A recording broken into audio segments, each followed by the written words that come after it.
Como é que alguém, doutorado e mestrado em enfermagem, se torna youtuber? Bom, a explicação é bem engraçada, né? A maioria das pessoas, quando entram para o YouTube, ou alguém que conhece alguém que é algum influencer no YouTube, não imagina que aquela pessoa seja uma pessoa estudada, principalmente que faz uma carreira acadêmica, né? Especialização, mestrado, doutorado, né? Nessa linha de pesquisa. E quando eu já estava como doutor, trabalhava em sala de aula, eu vi a necessidade de criar conteúdo para os meus alunos. E quando eu comecei a criar esses conteúdos para os meus alunos, eu percebi a ferramenta que eu tinha na mão, possibilitaria passar um conteúdo científico para mais pessoas, ou seja, não precisava estar em um ambiente físico para algumas pessoas ter acesso a uma informação científica da parte de enfermagem. Eu poderia usar a ferramenta de uma forma gratuita, tanto para mim quanto para outras pessoas utilizarem. Foi aí que eu, enfermeiro, né, com uma carreira universitária toda, entrei no YouTube e as pessoas, nossa, mas agora você virou influencer, vai ficar fazendo piadinhas ou algo do tipo, e não tem nada disso. Nosso canal é muito sério, a gente explica muita coisa de técnica, de medicamentos, de procedimentos de enfermagem, e sana muitas dúvidas que, inclusive, grande parte hoje das universidades federais, estaduais e particulares do Brasil e do mundo usam os nossos vídeos em sala de aula para os alunos estudarem, para ver. Então, ou seja, realmente o YouTube não tem uma barreira, né? Isso é fantástico. Bem-vindos ao Story Talks Café, seu podcast de comunicação e negócios, onde, de vez em quando, eu e o meu sócio, Paulo Ferreira, convidamos pessoas incríveis para serem entrevistadas. Paulo, quem é o enfermeiro barra mestre barra doutor barra youtuber que a gente vai entrevistar hoje? Nosso convidado de hoje é doutorado em terapia intensiva e mestrado em regeneração tecidual pela Unifesp. Foi docente universitário por 8 anos e é idealizador e professor do maior canal sobre enfermagem do Brasil, o Prática Enfermagem. Com vocês, Éder Marques. Obrigado. Enfim, ser enfermeiro é um grande desafio no Brasil, onde a gente tem uma profissão que ela foi regulamentada lá em meados de 1980, e a gente tem ali um entendimento da profissão um pouco ainda diferente na população. Quando a gente fala de profissionais de saúde, a gente tem uma percepção muito clara do profissional médico, e quando a gente fala a função do enfermeiro, do físio, do nutri, essas funções, a depender do local onde essas pessoas estão inseridas, as pessoas não sabem muito bem. E a enfermagem, embora ela seja uma das pioneiras aí, a que está mais inserida dentro dos hospitais, nós temos aí um desafio muito grande, que é entregar cuidados às pessoas, mas de uma forma científica. Por exemplo, eu não posso simplesmente falar assim, eu vou dar um banho no paciente. Porque, assim, quando a gente fala de banho, parece que, minha mãe me ensinou a dar banho, eu tomo meu banho, vou lá, abro o chuveiro e tomo meu banho. Agora, um paciente grave em um leito de terapia intensiva, aquele banho, ele é um banho terapêutico, aquele banho lá envolve toda uma ciência. Tem pacientes que, se eu não souber e der um banho nele, eu posso instabilizar aquele paciente, ele pode se agravar no seu quadro. Ou seja, e é aí que entra o ponto crucial da enfermagem, né? Enfermagem baseado em ciência. Fantástico isso. E, Éder, eu e Bruno, muitas vezes comentamos aqui no Story Talks Café, e já dissemos isso em muitas aulas e cursos nossos também, que as pessoas, em geral, elas prestam muita atenção no influencer pop, digamos assim, naquele influencer que é conhecido de todo mundo. E a gente sempre destacou muito uma coisa que é muito importante, que é o seguinte: nem todos os influencers imensamente importantes são conhecidos do público todo. Em grande parte, justamente porque estão trabalhando num nicho específico com um assunto específico. Mas, para as pessoas terem noção do tamanho do impacto do Éder como influencer, existe uma estimativa de que há cerca de 2 milhões de profissionais de enfermagem no Brasil. E o canal dele tem mais de 600 mil pessoas assistindo, inscritos. Então, ele fala com mais de 25% de todos os enfermeiros que existem no país. Isso é um alcance como influência gigantesco, que faz uma enorme diferença, e que nem todo mundo conhece o Éder, porque ele não é a Anitta em termos de ser super famoso, porém faz uma diferença gigantesca dentro do nicho de trabalho que ele atua. Então quer dizer, Paulo, que o Éder é a Anitta da enfermagem, é isso? O Bruno não perde viagem dessa de jeito nenhum. Eu estava esperando esse momento. Mas, gente, isso é muito importante, porque a gente sempre está destacando isso para as pessoas. Muitas vezes você vai fazer uma enorme diferença no seu nicho de trabalho, no seu nicho de conhecimento, criar uma empresa, ter uma audiência altamente relevante, e não é por isso que você vai ser capa da VIP. É diferente. Né? Exatamente. Agora, falando sério, né? Eu acho que muita gente, quando pensa em entrar para o YouTube ou fazer qualquer tipo de estratégia de presença digital, as pessoas estão olhando para a Juliette, né? Que tem sei lá quantos milhões de seguidores. E veja bem, você não precisa nem ter, dependendo do seu nicho, você não precisa nem ter 1 milhão de seguidores para ser, né, o maior do Brasil. Aliás, o maior do Brasil e 4º maior do mundo. Né? E a gente quis te trazer aqui no programa, Éder, justamente por isso. Né? Eu acho que você pode ser uma inspiração para muitas pessoas que nos ouvem, independentemente da área. Talvez, aliás, certamente a maioria das pessoas que nos ouvem não tem nada a ver com enfermagem. Né? Mas, enfim, cada um tem sua linha de atuação, cada um tem sua área. E olhando para o seu case, eu acho que essas pessoas podem se inspirar a fazer coisas muito interessantes como você. Obrigado. Hoje eu tenho muitas pessoas, né, que me seguem desde quando eu abri o canal, né, são inscritos ali que não perdem nenhum vídeo, e essas pessoas falam assim que eu consegui mudar na cabeça delas a visão da enfermagem, né? Porque uma coisa é você ter uma experiência de alguém que é da enfermagem, mas que ela talvez não teve um sucesso profissional e ela talvez transmite uma coisa diferente para algumas pessoas. E quando eu comecei aqui no canal, uma coisa que eu sempre falei em qualquer profissão, você consegue tudo. E na enfermagem não é diferente. Se você for um bom profissional, se você se dedicar, você vai ser um excelente profissional. E, além do mais, quando a gente fala de uma profissão na área da saúde, a gente está trabalhando com vidas, trabalhando com pessoas, que isso é extremamente muito sério. E a gente precisa de conteúdo de qualidade, a gente precisa disso. Eu me lembro bem que uma aluna não, uma inscrita, eu nunca vi essa pessoa, né? Mas ela mandou mensagem e isso me impactou muito. Ela falou assim, nossa, Éder, eu sou do interior do Ceará e estudei numa escola fraca, né? Enfim, né? O lugar que eu estudei não tinha tantos recursos, enfim.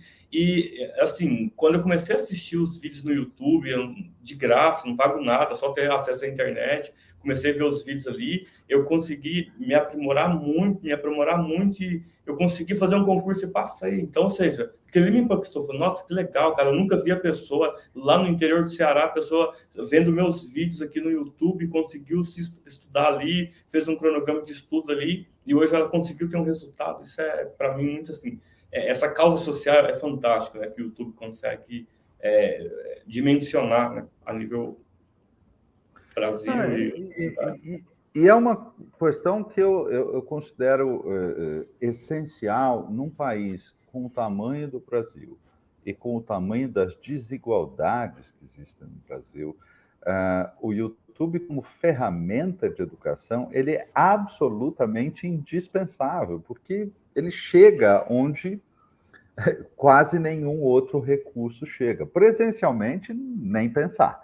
Mas mesmo em termos de coisas transmitidas, né, não existe, muitas vezes, algo que tenha um embasamento científico, como você falou na abertura, algo que tenha uma estrutura, que tenha um compromisso com a saúde e com a ciência que está por trás do trabalho que você faz. Então, tem uma imensa importância e devia acontecer em mais áreas da educação no Brasil, inclusive, né?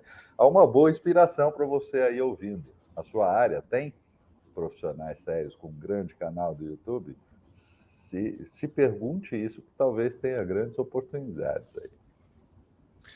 Ô Éder, uma pergunta. Você, antes de ser youtuber, né, era professor também em cursos de enfermagem, certo? Sim. Uhum. Existe ainda aquele preconceito da área acadêmica com você ter um canal no YouTube e tal? Como é que foi essa transição para você? O pessoal te olhou meio torto ou isso não existe mais? Eu acho que, assim, eu lembro muito bem que eu estava na faculdade, né, e na sala dos professores ali, né, vários colegas com pós-doc, doutores, mestres, enfim. E aí, quando eu comecei com o YouTube, as pessoas chegavam, Éder, como é que funciona? Eu quero abrir um também. Aí eu tinha colega que começou a abrir de biologia, de bioquímica, outros assim. Aí eu passava, olha, eu estou fazendo desse jeito, tá dando certo. Estou tendo seguidor, estou tendo inscritos, estou tendo um bom retorno de pessoas que está conseguindo, né, através dos vídeos ali, crescerem e tal. Então, na verdade, eu não tive um preconceito. Na verdade, eu fui uma pessoa que meio que incentivou, de uma forma indireta, outros colegas, professores universitários ali, a começarem a fazer isso. Nossa, que legal, eu estou uma aula que eu ministro e é uma aula bem complexa, acho que eu vou gravar essa aula, porque aí já coloco um plano de ensino. Então, na verdade, isso trouxe mais pessoas quererem fazer o que eu faço do que pessoas ficarem, né, pensando assim, nossa, mas você está indo para esse caminho e tal. Claro que algumas pessoas falam assim, nossa, mas agora vai ficar fazendo piadinha, você vai ficar agora mostrando sua vida e tal. E eu falei, não é assim, você escolhe o que você quer entregar numa rede social. E eu quero entregar a enfermagem, eu não entrego a minha vida. Poucas pessoas sabem da minha vida. E tem gente que me segue desde 2019, que foi quando eu abri o canal. Então, ou seja, existe muito isso, né? As pessoas acham que todo influencer é aquela pessoa que mostra carro, que mostra as viagens, que mostra detalhes. Eu estou no restaurante X. Fica fazendo foto do café da manhã, né? Não tem tempo para isso, não. Meu tempo é focado. Não, e é uma questão de estilos e de escolhas e de como é que as pessoas se relacionam com você. E no teu caso, é uma coisa ligada diretamente a um aspecto profissional, científico e de saúde. Então, de fato, isso é um pouco curioso. As pessoas sempre acham que todo mundo que tem algum nível de exposição eventualmente teria que acabar fazendo a mesma coisa, teria que acabar postando café da manhã, dancinha e esse tipo de coisa. Na realidade, o mundo é bem mais diverso do que isso. Sim.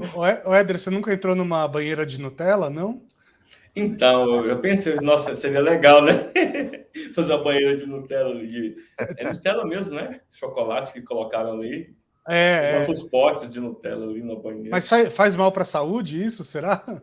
Para a pele, de repente? Não sei se faz. Mas, assim, o que eu penso é o seguinte, para você ser criador de conteúdo, você tem que ter criatividade. Aí, quando eu fui entrar nesse meio, o que eu pensei? Cara, não preciso criar nada. Eu sou um profissional, eu vou entregar o meu potencial, o meu conhecimento. Então, talvez algumas pessoas, quando entram, talvez elas não tenham ali uma criatividade, ou porque talvez ela não tenha uma profissão, ou ela não tenha ali algo que ela queira fazer, ela acaba tentando procurar alguma coisa. E muitas pessoas que querem entrar nesse meio... Eventualmente tem gente que não tem assunto, né? Essas palavras, a verdade é essa, não né? Não tem assunto, né? Então... Outro dia, eu lembro que eu estava com 80 mil inscritos, né? E eu falei, nossa, será que algum dia eu vou chegar a 100 mil? Aí, nesse dia, uma pessoa se inscreveu no meu canal. E aí, as pessoas que têm muitos inscritos, quando você se inscreve em um canal, essas pessoas têm uma relevância maior. Você aparece para essas pessoas. E aí, eu olhei 200 e poucos mil essa pessoa tinha, né? Não vou falar o nome da pessoa aqui, não, no canal. Aí, eu cliquei na pessoa, Sabe o que a pessoa faz? Bruno e Paulo, vocês não têm noção, vocês não têm nem ideia do que a pessoa faz.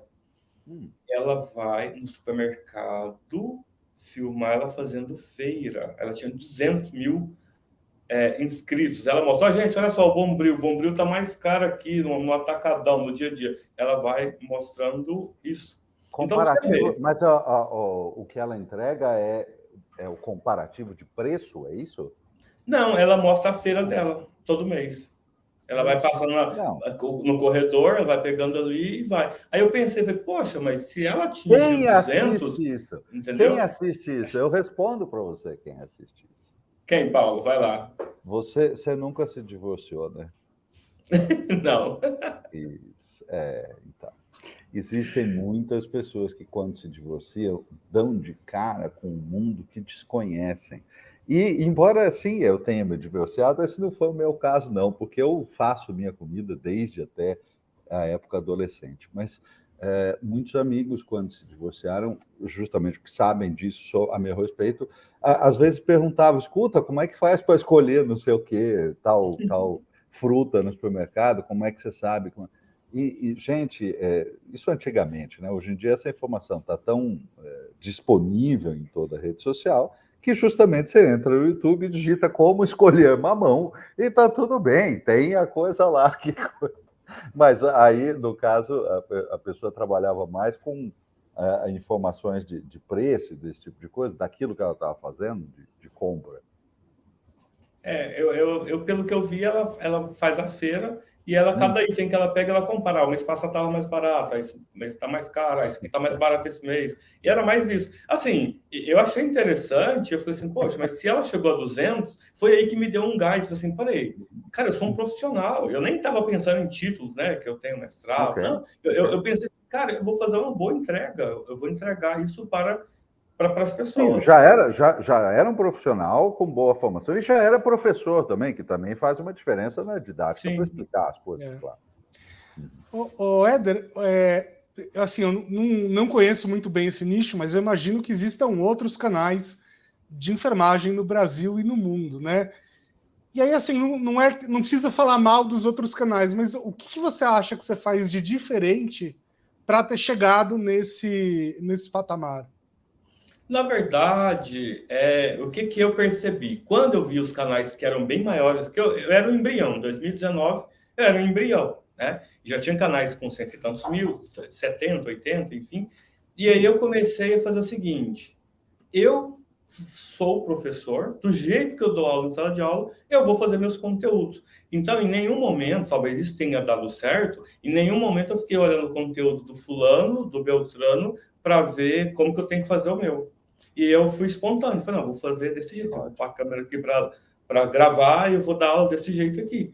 E eu acho que isso fez sentido para mim. Porque o que eu percebo? As pessoas pensam, vamos olhar as pessoas, ver como que as pessoas fazem para a gente copiar, para a gente ter mais ou menos um norte. Eu falei, cara, eu não quero norte, não quero ter padrão, eu quero ser eu dando aula aqui. Eu não quero que seja para mim uma cobrança, tipo, nossa, eu vou ter que fazer um roteiro, vou ter que fazer um script aqui, o que eu vou ter que falar? Não, eu ligo a câmera aqui agora, eu tenho um vídeo para falar e vamos fazer o conteúdo. Do jeito que eu dou aula em sala de aula... Eu não posso perder a chance de comentar para os nossos ouvintes a lição de marketing que existe nesta sua resposta. Veja só o seguinte, quando você observa outros, observe também os limites dos outros. Havia outros canais quando ele começou, vários anos atrás? Sim, esses canais tinham 50 mil, 80 mil pessoas. Ele olhou para aquilo e tudo e disse, não, eu não vou copiar ninguém, eu vou fazer do meu modo. Ao fazer do modo dele, ele tem um canal que é 10 vezes o tamanho disso. Não é copiando o outro que você vai exceder, que você vai melhorar, que você vai superar as coisas. É fazendo as coisas do seu modo, com a sua voz autêntica, é isto que traz credibilidade, que traz conexão para quem assiste. E vamos combinar, se ele tivesse copiado um canal que tem 20 mil seguidores, talvez ele tivesse hoje o quê? 19? Então... Por aí, né? Gente, poxa! básico, né? E eu gostei muito... Fala, Éder. Pode falar. Não, e no Instagram foi da mesma forma, que aí em 2020 eu comecei o Instagram e, assim, o Instagram não dá para numerar, porque tem muitos enfermeiros, influencers, tem vários nichos ali dentro, mas pensando, para quem começou em 2000 e... Comecei em fevereiro de 2020, estamos agora em 2023, estou com 258, entendeu? E tem assim, se parar para pensar no período que eu iniciei e hoje fazendo entregas de conteúdos ali no Instagram, eu cresci muito.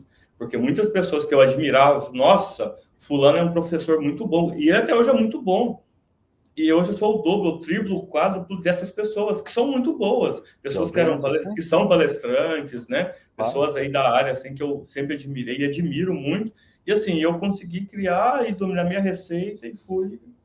É porque tem uma soma de duas coisas diferentes, que é aquilo que eu falei agora há pouco. Uma coisa é você conhecer a técnica do que você faz, e isso é indispensável, ainda mais numa área de saúde, é responsabilidade básica. Mas tem um outro lado da coisa, que é saber comunicar, é saber ensinar, é saber ser professor. E esse é um outro desenvolvimento que você também tem uma carreira aí de quase 10 anos antes de começar o YouTube, que você já fazia isso. Então, é claro que isso traz uma facilitação também, né, no sentido de comunicação. Agora, eu gostei muito de uma coisa que você falou, Éder, sobre isso de não ter muito um roteiro, né, de ligar a câmera e falar. Não é que seja melhor ou pior, nada ter contra um roteiro, nada contra ter um roteiro. Acho que algumas pessoas fazem assim também e vão muito bem.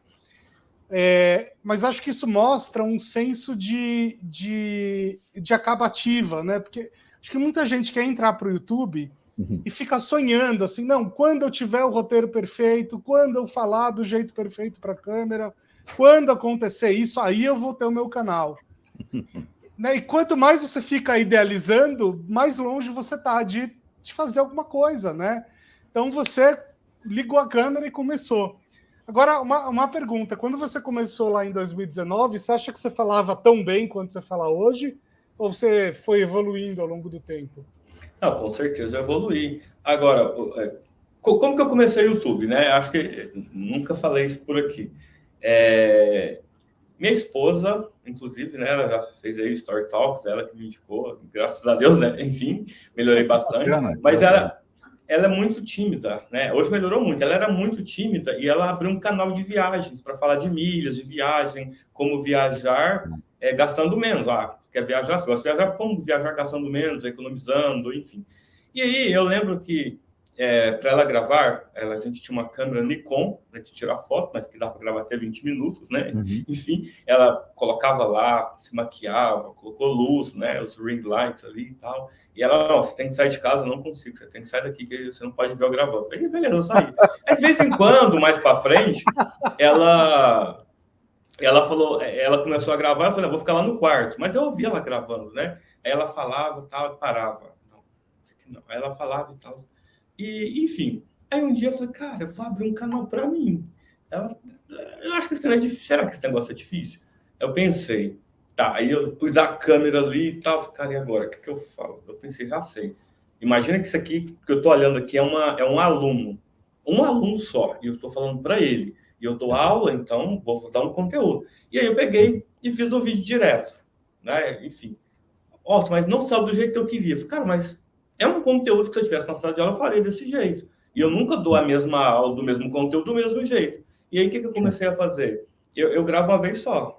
Meus vídeos não tem cortes, pode pegar os vídeos aí. Eles não têm cortes, os cortes que tem hoje para colocar uma vinheta, né? Tal, mas eles não têm cortes, porque é o seguinte, eu tenho essa informação, eu quero passar essa informação. Eu tenho esse conteúdo aqui, eu quero passar esse conteúdo. Então, eu ligo a câmera e passo esse conteúdo. E aí, o que eu percebi? Que isso me dava mais velocidade. E eu nunca estava satisfeito e contente com um vídeo meu. Tipo assim, nossa, eu não fiquei feliz com esse vídeo, mas eu não vou gravar outro. Porque se eu gravar outro, vai ter alguma coisa que eu não vou ficar satisfeito. Então, eu posso gravar, sei lá, 50 vídeos do mesmo tema, que eu não vou ficar satisfeito com alguma coisa. Então, isso me deu muita velocidade. Maravilhoso. Já tem quase 3 anos que eu coloco um vídeo todos os dias no canal. Isso é muito. Maravilhoso, maravilhoso. É sensacional isso que você está dizendo, Éder, porque como a gente trabalha com preparação de pessoas no sentido da comunicação, muitas pessoas têm um apego a uma ideia que talvez possa ser chamada de perfeccionismo. E essa ideia da luz ideal, do som perfeito, da dicção perfeita, de nenhum erro cometido. Gente, é fácil você gravar um videozinho de 15 segundos sem um erro cometido, mas é praticamente impossível você falar uma aula de 1 hora, 2 horas, 3 horas e não ter um vacilo de fala. E daí, esta é a realidade do ser humano. Agora, é isso que funciona, inclusive, é isso que, inclusive, faz com que o público identifique a verdade vindo de você. Este cara sabe o que ele está falando, ele vive o que ele está falando. Isso é muito diferente de um papagaio que decora texto. Então, é claro, é muito diferente, fora o aspecto da velocidade que você destacou aí.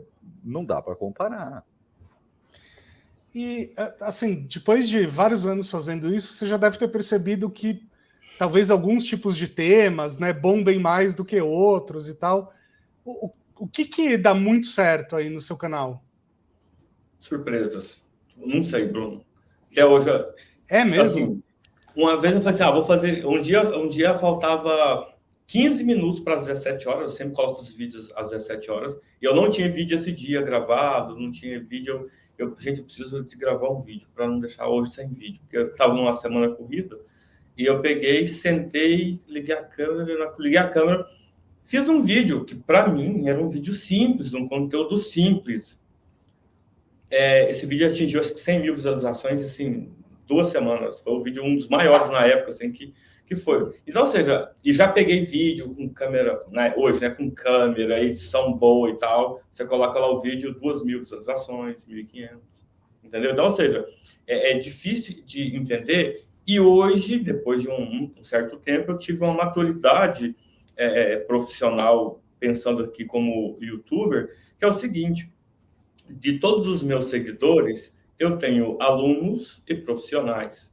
Então, por exemplo, se eu coloco um assunto hoje de medicamentos, talvez o aluno tenha mais interesse do que o cara que é profissional. Se eu falo de empregabilidade, o cara que está formado ele tem mais preocupação em entender daquilo do que o estudante. Então, eu percebi que, para eu ter uma boa visualização, tem que ser um conteúdo que vai ser para o estudante, para o profissional. Enfim, então, hoje eu entendi. Então, hoje eu fico mais tranquilo. Esse vídeo aqui eu estou fazendo um vídeo, mas ele não é um vídeo que vai ter uma grande visualizações, porque é mais nichado para estudante, mais nichado para quem já está trabalhando. Então, hoje eu entendi isso mais. Então, ou seja, hoje eu não faço nenhum vídeo pensando nas visualizações, eu faço na entrega. Eu falo, eu preciso falar desse conteúdo. E talvez é um conteúdo que não é de tão interesse, mas é um assunto importante. Então... eu acho que aí tem uma outra grande lição, porque as pessoas também... né, todos esses grandes números, essas grandes métricas fazem com que as pessoas achem que todo conteúdo é para bombar, né, para ter milhares, milhões de visualizações e tal. E eu falei isso muito na época na época da pandemia, que as pessoas começaram a fazer lives, né? Às vezes a pessoa fazia uma live, por exemplo, e tinham lá 40, 50, 60 pessoas ouvindo, e ela achava que era pouco. Mas pensa só o trabalho que dá você colocar 40, 50, 60 pessoas num auditório te escutando. Dá muito trabalho, né? Não é uma coisa simples. Então você tem um vídeo com, sei lá, 1.000, 1.500 visualizações, no seu caso, que seria um número baixo para alguém do seu tamanho, são 1.000 seres humanos te escutando sobre um assunto, né? Gente, é um auditório gigantesco. É um auditório gigantesco no mundo real. As pessoas perdem um pouco essa noção do que são 1.500 pessoas. E veja, a oscilação entre os vídeos de um mesmo canal, ela acontece em qualquer canal. Mesmo os canais que têm lá milhões de visualizações, o canal do TED, por exemplo, que tem milhões de visualizações. Mas existem palestras que têm muito mais e outras que têm muito menos.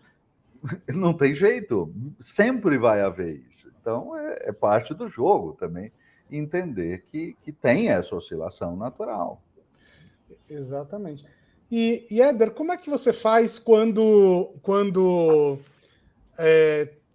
te falta tema, assim, né? Você até contou aí que chegou às 17 horas e você não sabia ainda sobre o que falar. Como é que você encontra um tema novo cada dia? Não tem um momento que dá um branco, assim, você pensa, fudeu, não sei o que eu vou fazer? Não, é assim, a grande parte das pessoas que conversam comigo é, Éder, como você consegue fazer um vídeo todo de cara? Não acaba, tem mais de 1000 vídeos já no canal, né? As pessoas, Éder, mas já não esgotou, não? Não esgota, são coisas demais para falar. Então, ou seja, se você falar assim, Éder, se você tivesse que fazer um vídeo agora, o que você faria? Peraí, deixa eu pensar aqui. A gente poderia falar de medicamentos que controlam a pressão arterial, ou poderia falar de medicamentos de pressão arterial que não pode ser utilizado em alguns casos em pacientes idosos. Eu poderia falar, sei lá, de empregabilidade, poderia falar... Então, seja, eu tenho muito fácil os conteúdos de enfermagem, porque eu vivo muito isso, né? Eu dei aula disso há muitos anos aí. Então, eu orientei TCC, eu orientei alunos de mestrado. Então, ou seja, quando a gente entra no mundo da pesquisa, a gente tem assim um leque muito grande de possibilidades. Então, se eu parar um pouquinho, eu consigo linkar ali, vou falar sobre isso, eu consigo... Por exemplo, hoje eu gravo em torno de... Em um dia eu gravo 6, 7, 8 vídeos, já gravo por uma semana. Então, uma sentada, já gravo tudo ali, 10 minutos, 12 minutos máximo cada vídeo ali, em 1 hora e pouco já gravo os vídeos da semana toda. Já fico livre, né? Você sabe que eu costumo dizer que se você acha que algum assunto é muito simples, está provado que você não sabe do que você está falando. Porque nenhum assunto é simples. Gente, é uma coisa muito louca. Se você começar a mergulhar em qualquer assunto, a coisa vai se desdobrando e desdobrando e desdobrando em detalhes cada vez mais finos, cada vez mais sutis, e é por isso que existe doutorado e mestrado, e tu quer dizer, vai aquele mergulho que nunca termina, né? Porque no final do mergulho da academia, inclusive, aí vai para a fronteira da pesquisa, né? Você conhece tudo, então vai criar um novo. Então, essa lógica, se você acha que algum assunto é muito simples, está provado que você não sabe o que você está falando. E você já chegou a repetir algum tema, assim, de, sei lá, por exemplo, alguma coisa que você falou em 2019, aí você olha para isso em 2023 e pensa assim, pô, peraí, se eu falar da mesma coisa, mas com outro ângulo, sobre outro aspecto... Tem muita atualização? Tem. Saúde tem muita atualização. Por exemplo, se eu falar de pressão arterial a semana inteira, 1 ano, eu vou ter aluno para assistir, vai dar muito bom, vai dar muitas visualizações. Mas aí você para e pensa, nossa, André, mas pressão arterial não tem muito. Sim, mas eu consigo mostrar vários ângulos claro. Da pressão arterial. Posso mostrar a parte do medicamento, a parte da técnica, a parte da complicação, várias partes ali de uma pressão arterial. Então, por exemplo, hoje a galera gosta muito de pressão arterial, gosta muito de medicamentos, gosta muito de cálculo de medicamentos, porque eles sentem uma certa dificuldade e eu falo que eu consigo porque eles que falam isso sobre, né, a minha didática. Eu consigo simplificar o assunto. Então, por exemplo, nossa, Éder, o professor deu aula lá, ele explicou lá, o professor é muito bom, ele explicou, só que eu não consegui. Quando você explica, entende. Então, vou explicar aqui para vocês agora um conteúdo bem complexo, tá? Para vocês entenderem. Então, por exemplo, olhando para vocês, acho que vocês entendem um pouco de carro e provavelmente vocês dirigem, certo? Bruno, Paulo, vocês dirigem? Beleza, tá. Imagina que você tivesse um carro a 200 km por hora, uma velocidade muito alta. Imagina que esse carro parasse imediatamente, de 200 km por hora a 0. Provavelmente, na sua cabeça, você vai vir aqui. A gente meio que vai para frente, os órgãos vão ali para frente, vai dar aquele impacto. Tá, então, perdeu o airbag, inclusive. Enfim. Aí, o que acontece? Existe um medicamento, tá? Existe um medicamento que é chamado adenosina, que quando você faz ele porque o paciente está com 200 de batimentos por minuto. Então, olha só o link, 200 km por hora, 200 batimentos por minuto. E esse medicamento, quando ele chega no coração, ele para o coração para consertar esse batimento. Só que ele sai de 200 batimentos para 0.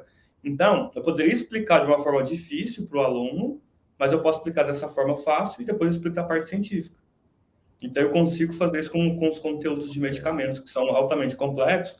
Eu consigo fazer analogias, eu pegar situações para as pessoas começarem a entender algo que ela compreende muito fácil, e eu faço uma tradução disso para algo científico.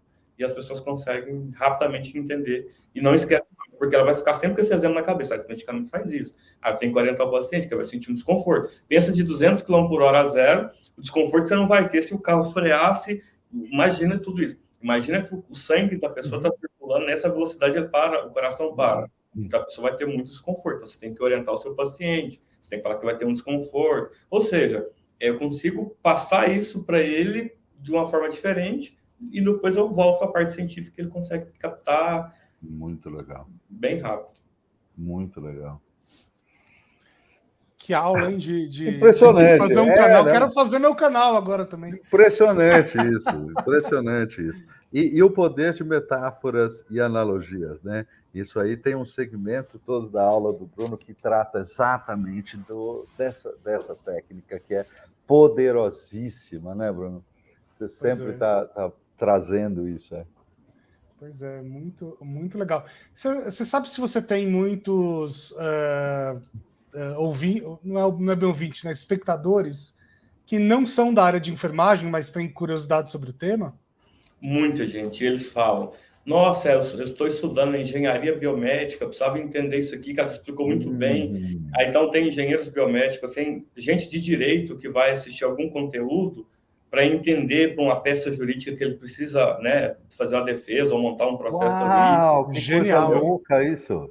Não, é assim, pegando a área bem distinta, não vou nem pegar as áreas de saúde, porque eu tenho muitos médicos, dentistas, né, fisioterapeutas, não vou nem pegar a galera da saúde, pegando outros nichos. Então, a gente tem administrador de empresas, né, que está pensando em algo hospitalar e está pegando quer pegar algumas referências, né, que eu já falei de estrutura hospitalar, então a pessoa, eu preciso disso aqui. Eu sou um arquiteto, você me ajuda muito, que eu preciso fazer projetos, eu não sabia que tinha uma norma específica para a parede ser lavável, e no seu canal você fala sobre isso. Então, assim, eu tenho muitas pessoas que não são enfermeiros que consomem ali, né, os vídeos. E assim, eu falo que, assim, o que é legal? Por eu ter ministrado aula de diversos conteúdos fora da terapia intensiva, eu dei aula de ética, de bioética, de ciências sociais, de muita coisa ali, então isso eu tenho muita bagagem que hoje eu consigo colocar num contexto de saúde e ajuda muitas pessoas aí. Éder, existe muita gente que assiste o seu canal de um ponto de vista assim, de pessoas que cuidam, por exemplo, de um parente idoso, alguém que é um cuidador não profissional, né? Não um enfermeiro, mas alguém que cuida de um parente, uma coisa assim? Muitos. Inclusive, recentemente teve uma pessoa que me agradeceu. Nossa, deu muito obrigado. Minha mãe vai ter que usar bolsa de colostomia e eu não sabia nem por onde que ia. O pessoal no hospital me explicou muito rápido. Aqui não, eu consegui ver o vídeo, como é que coloca a bolsa, como é que são os cuidados. Já tive uma outra que era uma mãe, ela tinha uma criança especial, foi para casa, e essa criança tinha uma sonda, ele precisava alimentar por sonda. E ela queria saber mais os cuidados que ela tinha que ter para alimentação. Então, assim, isso é o que eu consigo ler. Hoje eu não consigo mais ler comentários, né? Que são, pra vocês terem uma ideia, eu tenho em torno de 90 mil visualizações a cada 48 horas no canal. Então, ou seja, eu não consigo mais ver comentários. Quando eu consigo ver. Sim. E assim, tem muitos relatos, né? Tem muitos relatos assim, de pessoas que estão ajudadas pelo conhecimento, não só profissionais. Isso é muito gratificante, pensar nessa entrega. Muito legal, muito legal. Eu imagino que quando você vá numa, sei lá, faculdade de enfermagem ou algum ambiente desse tipo, você seja uma celebridade no meio, né? Você já se acostumou com isso? Não. Recentemente, né, voltou para o presencial e depois eu me desliguei da universidade que eu trabalhava para me dedicar mais, enfim. Mas não só nas universidades, mas hoje qualquer hospital, em qualquer lugar que eu piso, nossa, não acredito, você é aquele professor do YouTube? Esses dias agora minha esposa está gestante, fui fazer um pré-natal, aí a menina estava com o telefone. é você, né? É você. Ela chegou, é você, né? Deixa eu te dar um abraço aqui e tal. Não tô acreditando que você está aqui. Olha que Então, legal. ou seja, em Minas, quando eu fui em Minas lá, minha mãe foi fazer uma cirurgia, fui acompanhar ela lá. Assim, o pessoal do posto de enfermagem inteiro, nossa, não tô acreditando, não sei o que e tal. Aí um cuidador que estava lá olhando um paciente falou assim, cara, você é aquele da internet, você parece muito com um cara. Ele olhou, não, é você mesmo. Então, assim, é muito engraçado.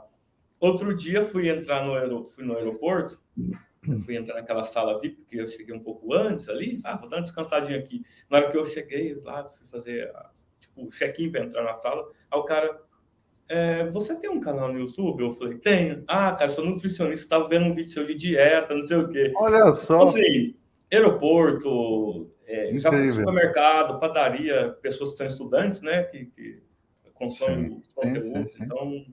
Então, assim, é estranho, sabe? Assim, não dá para acostumar porque é estranho, porque assim, a pessoa, como ela assiste muito os seus conteúdos, na cabeça dela, você conhece ela, só que você nunca viu essa pessoa. Isso, ela tem muita familiaridade com você. Ela te olha assim, como se, nossa, eu tô te vendo assim, mas assim, cara, eu nunca vi essa Meu pessoa. amigo, exatamente.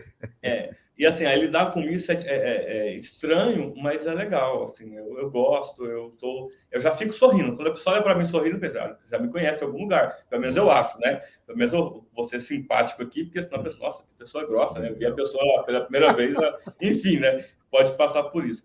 E o que mais, assim, acho que a situação que mais me marcou foi final de ano, pensa, dia 29 de dezembro, não sei de que ano que era, estava em São Paulo, então eu vou dar uma passeada na Avenida Paulista.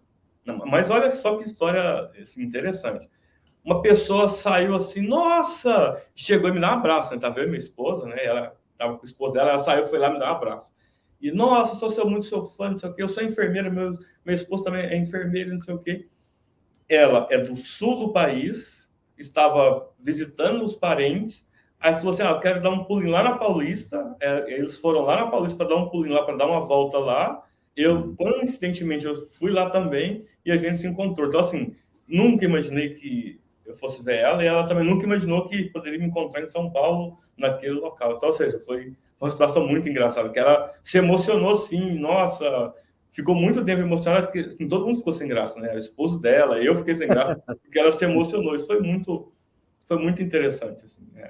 Ô, Éder, você falou uma coisa agora que me deixou pensando num outro assunto no começo do que você disse. Como é que você chama a sua esposa? Kessia. Então, ela é uma pessoa de sorte, né? Porque assim, ela está grávida e ela vai ter muita ajuda, muita facilidade, digamos assim, com alguém com o seu conhecimento dentro de casa. Mas como é que é para você essa situação do cuidar com tanta proximidade emocional? Como é que funciona isso? Então, em casa, eu tento separar um pouco o profissional. Então, por exemplo, agora no pré-natal, eu estou sendo pai, esposo, e não sendo enfermeiro. Eu falo porque eu tive amigos, né, que passaram por isso, que quis controlar tudo, saber tudo, por que ganhou peso, não perdeu o medicamento e tal, e eles tiveram uma surpresa desagradável, que foi uma lição, um ensinamento. No finalzinho, foi prematuro, a esposa teve problemas, foi para a UTI, tudo que ele tinha de controle saiu fora do controle. E ele falou assim, uma coisa que eu aprendi, eu gostaria que você replicasse. Seja pai, não seja enfermeiro. E no dia que ele falou isso para mim, ele falou assim, sabe uma coisa, eu vou fazer isso. Porque senão a gente fica bitolado, a gente olha para o exame, a gente olha, mas essa taxa, isso aqui. Então, eu estou, nesse momento, sendo pai, né? Assim, legal isso. Estou sendo pai, não estou interferindo muito. Eu vou nos pré-natais, hoje que o ginecologista descobriu que eu era enfermeiro. Hoje, depois de... A gente vai ter... Minha esposa vai... A gente marcou mais ou menos o parto para final do mês, hoje que ele descobriu que eu sou enfermeiro. Por quê? Porque em nenhum momento eu queria que alguém soubesse, assim, né, diretamente, interferir, mas por que isso aqui e tal? Eu falei, não vou usar meu conhecimento para isso. Eu vou ver, claro, que se alguma coisa for sair fora do eixo ali... Não, mas eu achei genial essa colocação que você fez, Éder, porque o que acontece? Existe uma necessidade de viver a nossa parte humana entre os muitos papéis que a gente tem. E eu acho que tem uma sabedoria incrível nisso. Aqui eu vou ser pai, aqui eu vou ser marido, porque, escuta, enfermeiro, eu já sou, eu vou continuar sendo, mas se eu não exercer esses papéis autenticamente agora, do jeito que posso, depois vai passar esse momento da gravidez passado, e aí perde, né, a experiência como pai, como futuro pai, como marido e tudo. Muito sábia essa sua colocação, que bom isso, viu? Enfim, ontem o meu filho Rafael pegou um febrão, né? E a gente acabou levando ele lá na pediatra. E em algum momento a gente estava conversando justamente sobre isso, porque a pediatra estava contando que ela tem muitas clientes que também são pediatras, né? E que na hora do vamos ver, na hora que bate a febre 40 graus, elas não conseguem ser racionais, né, como médicas. Então, porque elas precisam... elas são mães, né? Exatamente. Isso. Então, elas precisam de um olhar profissional. Eu sempre penso que antes do profissional existe a pessoa. Então, eu me coloco primeiro nesse papel. Primeiro, eu sou pessoa aqui, uma pessoa qualquer, né, não profissional aqui. Então, eu quero, nesse momento, estar aqui. Depois, eu, né, vou atuar como profissional, se for o caso. Eu não sei como é que vai ser essas situações, né, de adoecimento e tal, mas vamos ver. Vamos sendo dos próximos capítulos aí. É a primeira vez que você vai ser pai? Vai ser a primeira. Marinheiro de primeira viagem, né? Obrigado. Parabéns. Você está muito... Se prepara para gravar uns vídeos com olheira, tá? Assim, normal. Tranquilo. Vai dar muito assunto, muita inspiração para gravar também, né? Agora, você sabe que coisa interessante isso, né? Porque você tem vários quilômetros de vantagem sobre pessoas como eu, por exemplo, que eu fui pai e não tinha nenhuma noção de como cuidar de nada, eu tive que aprender ali no fazer, né? O Bruno está passando por isso agora, os meus já são grandes, mas o Bruno está passando. Então, quando eu tiver dúvida, eu te mando um WhatsApp, viu, Éder? Tranquilo. Então, tem um canal bom, ele vai responder para você, Bruno, tem um canal bom no YouTube que ensina essas coisas. Ô Éder, e voltando sobre essa questão, né, de como do YouTube o YouTube começa a transbordar para o mundo real, você é bastante convidado para dar palestras, como é que funciona isso?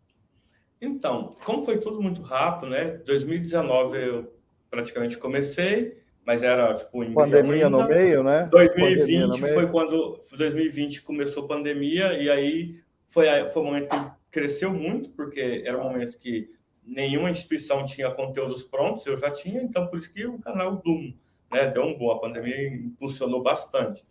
E aí agora, né, digamos que pós-lockdown, né, não vou falar pós-pandemia, enfim, mas pós toda essa situação que a gente já está tendo as questões presenciais, eu tenho tido convites, assim. E aí eu já estou me preparando, dei uma segurada ano passado, agora estou até me preparando ali, né, com storytelling, eu preciso agora me preparar por isso. Por exemplo, maio, geralmente, de dia 12 a dia 20 de maio, é uma semana que a gente comemora a Semana da Enfermagem, porque a gente tem duas precursoras da profissão, né, uma britânica e uma outra brasileira, e aí a gente tem isso como maio. Então, maio geralmente é um mês que a gente tem muitos convites para abrir congresso, abrir semana científica ou algo do tipo. Já tem até algumas aqui, né, tem uma no Ceará, uma no Paraná, tem uma aqui em Brasília, tem outras que ainda não dei resposta porque eu estou vendo agenda e dados, mas assim, o YouTube possibilitou muito isso, né? Tipo assim, quem era o Éder se eu não tivesse o YouTube, né? Seria uma pessoa conhecida em Brasília, em alguns lugares, mas não o Éder hoje, né? Que tem uma relevância para a profissão aí bem conhecida no Brasil. Agora, me conta uma coisa, no aspecto comercial do canal, as empresas ligadas a atividades que têm relação com a enfermagem, empresas que trabalham com equipamentos, com vestimentas, com esse tipo de coisa. Essas empresas se aproximam de você, anunciam no seu canal, pedem o seu trabalho. Como é que funciona esse lado comercial? Assim, então, essa é uma parte que eu acho muito engraçada e muito interessante. desde quando eu criei o YouTube, eu criei ele com um propósito de ajudar pessoas, né? Com conteúdo, com conhecimento, enfim. A partir do momento que a gente tem a publicidade, né? A publi, né? Que a gente fala, a gente... assim, quando eu falo alguma coisa, muitas pessoas vão comprar porque eu indiquei. E qual que é o problema hoje do Éder fazer parceria? Eu sou uma pessoa que só vou te indicar algo que eu conheço ou que eu faço consumo daquilo ali. E algumas empresas que chegaram para fazer algum tipo de divulgação eram de produtos que eu não sentia conforto, eu não usaria, por exemplo. Então, se eu não usaria, eu também não vou indicar. Eu poderia ganhar o dinheiro? Claro, seria uma grana boa só para, dentro de um vídeo que eu já ia fazer, falar daquilo ali. Só que eu não me sentia bem com aquilo. Então, ou seja, várias propostas que já chegaram para cá, na hora que eu ia sentar para a gente conversar, eu refutava porque isso não era coerente com o tipo de entrega, o tipo de pessoa que eu sou. Então, ou seja, eu já deixei muitas propostas financeiras boas, mas pensando nas pessoas que me seguem, nas pessoas que têm essa credibilidade com o canal, com o professor Éder. Então, não fiz parcerias, né? E algumas parcerias são inviáveis, porque como eu também tenho cursos na área de enfermagem, então não faz sentido eu divulgar algum curso na área de saúde, Claro, porque claro. não vai ter algum tipo de conflito. E por isso e por outras razões, né? Porque assim, toda vez que eu for tentar divulgar alguma coisa, eu tenho que estudar, eu tenho que ver. E como meu tempo está bem escasso, então eu prefiro, hoje já recuso todas que chegam eu recuso, porque eu vou ter que ler e tal. E na hora que chega no fritar dos ovos ali, eu vou ver, cara, não vale a pena eu ganhar esse dinheiro para divulgar um negócio que vai ser bom para a empresa, bom para mim, talvez ruim para quem vai consumir. Talvez até é algo bom, mas como eu não conheço, vou ter que gastar um tempo para entender aquilo ali, enfim. Então, eu acabo não fazendo isso. Eu poderia, né? Enfim. Eu acho que teve até um caso recente de um outro influenciador aí que criou um banco, né? Ou ele entrou de sócio num banco, uma história assim, e agora o banco está sendo acusado de dar golpe nos clientes, uma história dessas. E o que esse influenciador deu de resposta foi assim: não, mas eu não tenho nada a ver com isso, eu só emprestei minha imagem, eu nem sei o que eles faziam. Quer dizer, fica um pouco complicado, né? Então, E assim, eu sempre falo, né? Nem tudo é dinheiro, né? Então, eu sempre falo, nem tudo é dinheiro. Claro. Tem coisa que é mais tem uma questão. responsabilidade do que isso. Não, e o influenciador, eu acho que é um ponto muito interessante que a gente está conversando aqui, que diz respeito às fronteiras aí de responsabilidade em comunicação. O influenciador, ele é uma figura na nossa sociedade bastante diferente daquilo que é, por exemplo, um ator ou uma atriz que interpreta uma série de papéis e que é contratado por uma marca para fazer uma coisa, né? Um anúncio. Tem uma diferença ali, né? Na medida em que alguém é ator, é atriz e tudo, muitas vezes ele está envolvido num comercial, envolvido numa produção que tem um cunho comercial de lançar um produto, mas ele não necessariamente conhece daquilo que ele está fazendo. Ele está atuando, né? Porque é ator. Agora, o influencer não é assim, né? O influencer precisa ter uma responsabilidade com aquilo que ele está endossando, né? Senão complica o negócio. Aí eu preferi ir por essa linhagem. E isso tem dado mais credibilidade ainda, porque, nossa, Éder, você está deixando de ganhar porque você pensa nas pessoas, nossa, não, tipo assim, agora te admiro mais e tal. Mas eu sempre penso da mesma forma, eu do outro lado. Imagina eu seguindo alguém indica algo, eu acho legal, eu compro, porque aquilo ali não é o que eu esperava. Eu vou ficar muito chateado, porque eu comprei, porque uma pessoa que eu admiro ali, ela indicou, entende? Então, eu sempre penso eu penso pelas pessoas que estão ali, né? Não, eu acho que aí também tem um dilema ético da área que você trabalha, é um dilema muito mais sério, né?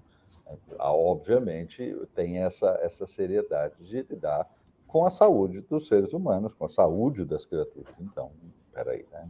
Tem uma profundidade diferente aí. Né? Sem dúvida. Um dia chegou vou contar uma história. Né? Um dia chegou um rapaz, eu queria divulgar um equipamento que vai ajudar muito no hospital e tal. Eu falei, que legal, que equipamento é esse? Aí ele me mostrou o equipamento. Na hora eu falei, cara, esse negócio é estranho. Que legal. Você já fez teste? Ele, teste? Você tem um produto, né? É para usar em instituição hospitalar, você tem os testes, você fez estudos, você tem autorização, você tem registro. Aí fui perguntando coisas básicas que o cara não tinha. Falei assim, cara, você acha que eu vou divulgar um negócio seu que não passou por nenhum tipo de estudo, não tem nenhum estudo comprovado, você não tem registro do seu produto, você quer simplesmente vender um negócio, você acha que eu vou manchar a minha imagem? Então, ou seja, é por isso que eu gosto de entender o que é o produto e o bom de eu ter feito mestrado, doutorado, porque de pesquisa eu entendo, eu sei se ele fez realmente a pesquisa, eu vou apertar o cara até falar se fez ou não. Realmente ele não fez, porque se ele não fez esse tipo de estudo, não tem como ele ter passado por essa etapa. Eu sei como é que funciona a Anvisa, eu sei como é que funciona o Inmetro, eu entendo muito bem de ABNT, então, ou seja, não dá para o cara me passar para trás. E aí, na hora que eu fui conversando com o cara, eu falei, não, realmente, seu produto, cara, precisa de ser estudado, você não pode vender seu produto desse jeito. Fui bem educado com ele, para falar, olha, você não pode vender esse produto. Não, cara, você pode preço, isso aí. Você quer... Porque é o seguinte, o equipamento era um... Imagina um soro de 500 ml. Esse soro de 500 ml vai ter um gotejamento. Esse gotejamento vai demorar, por exemplo, 8 horas para entrar todinho no paciente. A gente chama isso de infusão. Ele queria colocar como se fosse um despertador que, se esse medicamento parasse, chegasse ali. Só que não tem nenhum tipo de viés, o que ele falou, porque o soro pode alterar, a necessidade pode ser diferente, e aquilo ali não ia bater. Ou seja, cientificamente, o que ele queria nem fazia sentido. Então, ou seja, é esse tipo de responsabilidade que a gente precisa ter antes de divulgar um produto. Saber realmente a finalidade daquilo ali, se faz sentido. O dele nem fazia sentido. Sim. É legal que sua experiência acadêmica te dá um mínimo de rigor científico aí, né? Que é uma coisa que muitas pessoas não têm em nenhuma área, basicamente. Enfim. Agora você deve ter sofrido muito na pandemia, né? Com as fake news e tal. Você recebia muito pedido de pessoas querendo que você comentasse isso? Sim, aí eu tipo assim, eu ignoro, né? Coisas que não tem. Por exemplo, vamos pegar o assunto polêmico, né? Vacina. Vamos falar de vacina. O que mais tinham eram pessoas que não são profissionais de saúde falando de vacina, coisas que de fato elas não entendem. Eles viraram especialistas de vacina em 5 minutos. E como eu não gosto de treta, eu não gosto de polêmica, eu não gosto de temas para ter visualizações e tal, eu fugi desses assuntos. Por exemplo, eu não vou provar por A mais B se a vacina que foi feita para, né, enfim, funciona ou não funciona, porque eu não vou, tipo assim, eu não vou gastar o meu tempo explicando algo científico com uma pessoa que não é da área da saúde, ela não entende o que é um teste. Tem um órgão responsável para fazer isso, né? Entendeu? E, então, ou seja, eu sempre não gostei disso. Tipo assim, eu recebia. Você poderia falar o negócio da vacina, você poderia falar se tem essa reação, você poderia falar se o tubo mata o paciente, você poderia. Tipo, claro, eu não vou falar isso, eu vou falar de outras coisas. Então, ou seja, eu nunca fui influenciado a fazer algo para ter visualizações. E ainda mais na pandemia, que, né, tinha muitas questões aí envolvidas, eu fugia de todas e tocava o bonde. Mas por falar em pandemia, deixa eu te perguntar uma outra coisa, que, pelo menos do meu ponto de vista, é o que parece, digamos assim, olhando de fora, né? A minha sensação é que, com o papel que a enfermagem, o cuidado prestado pelos profissionais de enfermagem, ele ficou visível, né? A importância ficou muito claramente visível durante a pandemia, inclusive para partes e fatias da sociedade que nem sempre estavam prestando atenção naquilo, né? A fatia dos idosos, por exemplo, estão sempre prestando atenção nisso, tá fácil. Mas outras parcelas da sociedade não necessariamente. E você sente que mudou um pouco, valorizou essa profissão, está sendo mais valorizada, melhor vista hoje? Ou, apesar do débito gigantesco que a sociedade tem com os profissionais de enfermagem, isso passa meio sem ganho. Então, a gente tem uma questão cultural no Brasil, que é a medicina. A medicina foi a primeira profissão na área da saúde no mundo. Claro que isso não é diferente no Brasil. E então a gente tem uma profissão elitizada, a gente sabe que medicina é elitizada, pensando lá no seu início, até o acesso à saúde para as pessoas no passado era elitizado também, né? Antes de SUS, antes de todos esses programas. Não, em muitos países o acesso à saúde continua sendo elitizado até hoje. Sim. No Brasil existe o SUS, tem muito país que não tem. Sim. Então, e aí o que acontece? A enfermagem tem um histórico que foi o seguinte, existe, inclusive na Crimeia, né, tendo guerra ali, né, Ucrânia e Rússia, enfim, mas lá em 1853 teve mais uma guerra na Crimeia, onde a Inglaterra mandou soldados e uma filha de milionários falou assim, olha, eu vou para a guerra. Nossa, a mulher não pode ir para a guerra, a mulher não se mistura com isso. Eu quero. E por ela ser milionária, então deixa ela ir, mas tome muito cuidado com ela. E ela levou mais 40 mulheres junto com ela. E quando ela chegou, ela foi para a Turquia, ali no Scutari, ali perto do... agora não vou lembrar direito o local, mas ela foi para um hospital ali na Turquia. E aí ela começou a cuidar dos enfermos. Banho, higienização, ventilação, e aquilo ali começou a salvar os feridos da guerra. Então a enfermagem ela começou aí. Então quem é que sempre apareceu? Foi o médico. O médico chegava, fazia, e a enfermagem sempre ali cuidava. Então, voltando, né, para ser muito rápido, voltando agora para o cenário brasileiro, da mesma forma, né, a gente tem ali o profissional médico que atende ali, que a população reconhece muito bem ele, e tem a enfermagem que é o bastidor, mas que faz tudo funcionar. Hoje, se um hospital não tiver um médico, ele funciona com a enfermagem. Hoje, se não tiver enfermagem no hospital, ele não funciona. Se você parar para pensar, um médico ele visita o paciente na enfermaria e vai embora. A enfermagem fica 24 horas ali dentro. E, mesmo assim, ela não tem uma visibilidade como deveria, pensando em um reconhecimento profissional. E o que a pandemia mostrou? Mostrou só o que acontece há muitos anos, que a enfermagem está ali segurando tudo, fazendo acontecer a saúde, de fato, das pessoas, né? A assistência. Para você receber o medicamento, o médico não administra o medicamento para você, é alguém da enfermagem.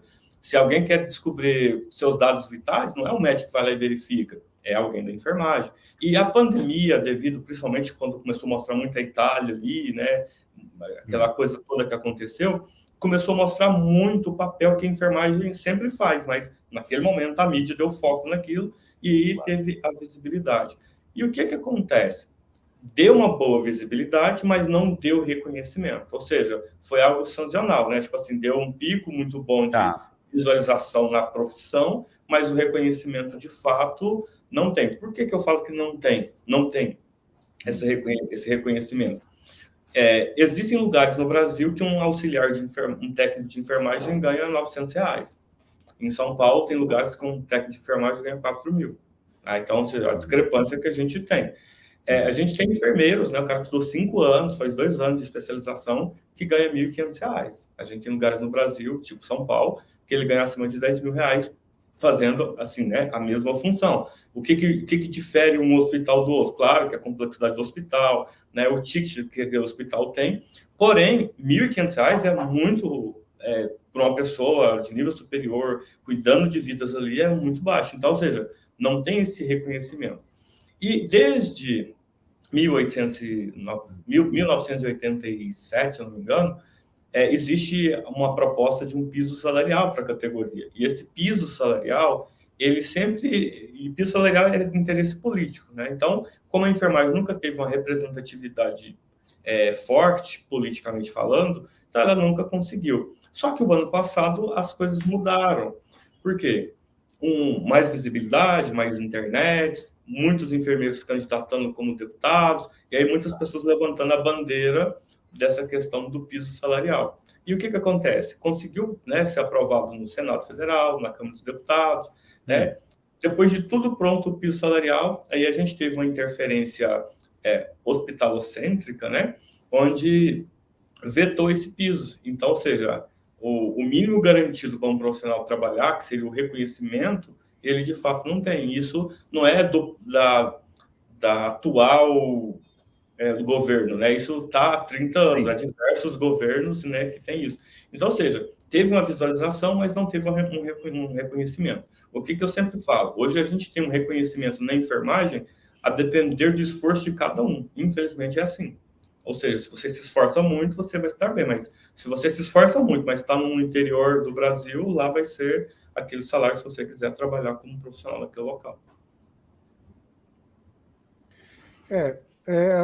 Agora, achei muito legal essa história que você contou da Crimeia, né? E sabe, Éder, que tem uma coisa que falam que muitas das grandes invenções da humanidade, né, e das novas tecnologias nascem ou por causa da guerra ou da indústria pornô. Então, quer dizer, deu aí para ver que a enfermagem nasceu da guerra, né? Agora, a enfermagem tem alguma coisa a ver com a indústria pornô também ou não? Não. E aí tem algumas coisas que as pessoas acabam fazendo, né, de fetiche, né, e tal, que é muito discriminatório para as mulheres. É verdade.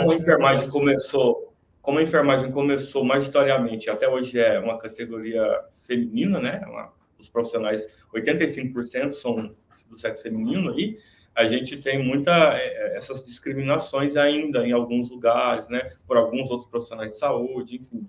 Hoje a gente tem alguns preconceitos, claro que não é de forma generalizada, mas muito isso, né? Que na enfermagem só se tem mulheres, na medicina, majoritariamente, para ser bom, tem que ser homem, né? Tipo, não tem nada a ver, tem muitas médicas excelentes, né, profissionalmente falando, da mesma forma que a gente tem homens, né, muito bons na enfermagem. Então, ou seja, ainda existe essas questões aí, que acaba ainda de vez em quando aparecendo aí na Tem um preconceito muito forte nessa situação. Sim, tem esses preconceitos aí. E eu sempre falo, né? A gente tem que quebrar os preconceitos, né? De uma forma bem educada, mostrando, né? Os caminhos ali, enfim. Mas isso é o desafio de qualquer profissional na sua área, que tem os seus preconceitos que precisam ser quebrados. Me parece que na área da enfermagem sofrer o preconceito e lidar com essas...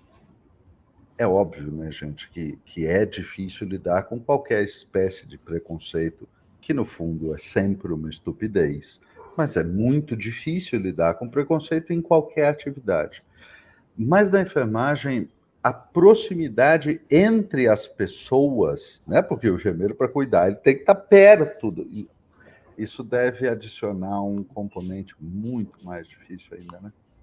Sim, muito mais difícil. Porque você pega no paciente, né? Você toca no paciente. O contato é inevitável, né? Claro, o trabalho exige isso. E o preconceito assume uma proporção muito mais séria, muito mais grave pela vulnerabilidade das pessoas nessa situação. E olha só, gente, só um detalhe.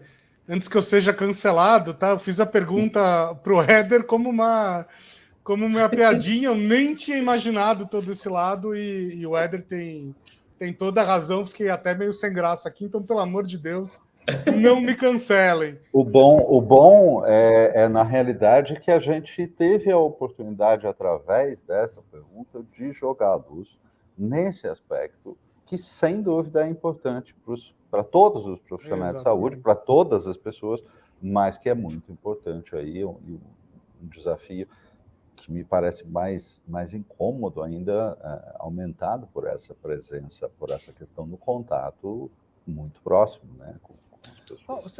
Éder, você acha que homens enfermeiros ainda sofrem um certo preconceito também? Sim. Por ser uma profissão mais feminina e tal? Quer dizer, majoritariamente, né, mais feminina, isso que eu quis dizer. No canal já chegou assim, uma enxurrada de perguntas, perguntando se eu era homossexual. Porque eu era, você está na enfermagem, você deve ser, achei que você fosse. Eu disse, nossa, eu vi sua esposa, porque como eu não exponho minha família, né, nas redes assim, nossa, você é casado, nossa, achei que... Então, ou seja, as pessoas têm isso muito forte. Quando eu dava aula na faculdade, as pessoas, tipo assim, olham muito isso. E quando você olha na sala de aula assim, algumas pessoas falam assim, não sei se eu continuo, porque meus parentes estão fazendo piadinha comigo, falou que eu entrei para a profissão. Então é muito pesado para quem... nada contra, que eu tenho muitos amigos, muitos alunos homo e hétero, né? A gente tem muitos, assim, a gente respeita todo mundo, só que as pessoas acham que por você estar na enfermagem, você, né, não necessariamente é aquilo que você aparenta ser. Então, as pessoas julgam muito isso, né? Então, esse é um preconceito pesado que a gente tem. E no hospital não muda. Quando você entra para lá, as pessoas... E aí, você é ou não é? Esse tipo de piadinha a gente já ouvi muito, né? Trabalhando ali. E aí, é algo que eu sempre... Até fiz outro vídeo outro dia no YouTube falando assim, ó, todo homem na enfermagem é gay? Tipo, para chamar mesmo uma polêmica, justamente para as pessoas acordarem que você pode ter sua orientação sexual e seguir qualquer profissão que você quiser, independente disso. Então, não é porque a pessoa está na enfermagem porque obrigatoriamente ela, né, tem uma orientação diferente. Visões preconceituosas, né? De que tem que ser ou de não pode ser, tanto faz, é preconceito do mesmo modo, então é loucura. Não tem nenhuma razão para isso. Que coisa. Que coisa. Mas então você faz vídeos também com alguns vídeos com esse lado mais comportamental da profissão. Sim, porque algo comportamental, eu falo hoje tem muita gente que tem muita técnica, mas não tem comportamento. Elas perdem o emprego por comportamento, não pela parte técnica. E tem pessoas que nem conseguem o seu primeiro emprego porque elas não têm a parte técnica e a parte comportamental, ou tem a técnica e não tem a comportamental, ou tem a comportamental e não tem a técnica. Então, pensando em tudo isso, eu faço vídeo pensando em todos esses públicos aí para orientar, alertar essas pessoas, né, para serem inseridas no mercado de trabalho. Porque é o que a gente estava dizendo aqui, o contato humano é muito próximo, é muito intenso. E veja, tem uma outra coisa ainda, né? Não é só o contato do profissional de enfermagem com o paciente, mas sim com todo mundo que está em volta do paciente, que às vezes é muito mais complicado do que até o próprio paciente, né? São pessoas ali numa situação estressante, porque esse é o característico, lógico, né? Se a pessoa está doente, está no hospital, não é porque ela está bem, né? Com a exceção aí exclusivamente das pessoas que vão ao hospital como maternidade, né? Que aí sim as pessoas muitas vezes estão muito bem, muito felizes, mas fora disso as pessoas não estão bem no hospital, elas estão felizes em estar lá. É estressante, né? Não tem como. Agora me conta um pouco da parte técnica aí das suas gravações, dos seus vídeos. Você faz isso em casa? Você montou um estúdio aí? Ou você tem um estúdio fora que você vai gravar? Como é que acontece? Bom, quando eu comecei, como trabalhava numa faculdade, eu conversei com a direção na época e perguntei se eu podia usar uma sala vazia num horário oposto, geralmente no período vespertino, na faculdade não tinha aula, se eu poderia gravar ali. Pode, com certeza, isso vai ser bom para os nossos alunos, enfim. Então, tive essa autorização. Quando veio a pandemia, né, lógico que a faculdade fechou, a gente começou a dar aula pelo remoto, enfim. E aí, o que eu pensei? Sofazão de casa. Pus um sofá. Só que como eu gosto de dar aula, eu falei, gente, mas sofá de casa, só dar conteúdo sem explicar, não tá legal. O que eu fiz? Eu comprei um vidro, adesivei a parte de trás branco, coloquei ele lá na parede, lá, fiz um quadro e comecei quando eu quisesse gravar vídeo de conteúdo, eu tinha que explicar alguma coisa ali, eu fazia numa lousa que eu criei. Quando não, gravava no sofá. Então, tem muitos vídeos que só fala de casa. E aí, depois que voltou a pandemia, né, começou a reduzir, começou tudo isso, eu comecei a fazer cursos, porque o pessoal pedia muito, eu podia fazer um curso. Eu comecei a fazer curso, e isso começou a me dar uma remuneração, e essa remuneração foi interessante ao ponto de falar assim, eu vou abrir uma empresa, vou ter um local para profissionalizar e tudo isso. E aí eu loquei um espaço, e nesse espaço a gente montou o estúdio que a gente tem hoje. Então, como que eu comecei? Comecei gravando no iPhone XS, gravava no iPhone ali mesmo, comprei um microfonezinho, né, baratinho aí, para ter uma qualidade um pouco melhor do áudio. Depois, quando começou a ter rentabilidade, eu comprei uma Sony, depois comprei um microfonezinho da Rode, aí já foi profissionalizando e profissionalizando. Hoje a gente tem aí alguns equipamentos, né? A gente tem equipe, tem editor, tem luzes, né? Muda as cores aqui, a gente tem LEDs. Então, tudo isso foi uma construção, né? A gente começou do zero, absolutamente do zero, do que eu tinha. Eu tinha um telefone, esse telefone que eu vou gravar. Então, muitas das vezes eu perco, as pessoas querem começar com o cenário ideal, tem que comprar softbox, tem que comprar uma câmera, eu tenho que ir maquiagem, eu tenho que... Não, cara, você não tem que ter nada, você tem que querer. Eu sempre falo assim, quem quer, começa do que tem. E eu comecei com o que tem. Hoje eu tenho uma estrutura boa, hoje eu tenho uma equipe maravilhosa que me ajuda muito aqui a criar os conteúdos, mas eu comecei do zero. Só eu acreditava que o negócio ia dar certo, ninguém mais acreditava, porque é normal. O projeto era meu, então eu que queria aquilo. Então, através do momento que eu quis aquele projeto, eu fui atrás e fui. Quem tem que acreditar na sua ideia em primeiro lugar é você. Talvez outros acreditem ao longo do caminho, mas você precisa acreditar na sua ideia. Muito bom, muito bom. Eu dei uma googlada aqui no seu canal antes de... Aliás, eu assino o seu canal também. Sou um dos curiosos que não são da área de medicina.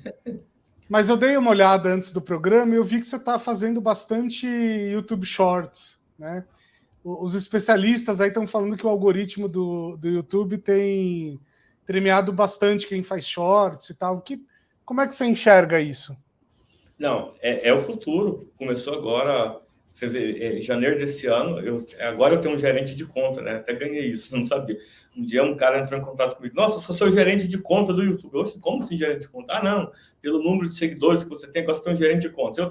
Marcamos uma reunião e ele falou, olha, a tendência seu canal tá legal, tá isso, tal, mas a gente precisa começar a fazer shorts. Aí eu vou começar agora, comecei a colocar alguns, mas eu vou começar agora a startar os shorts também.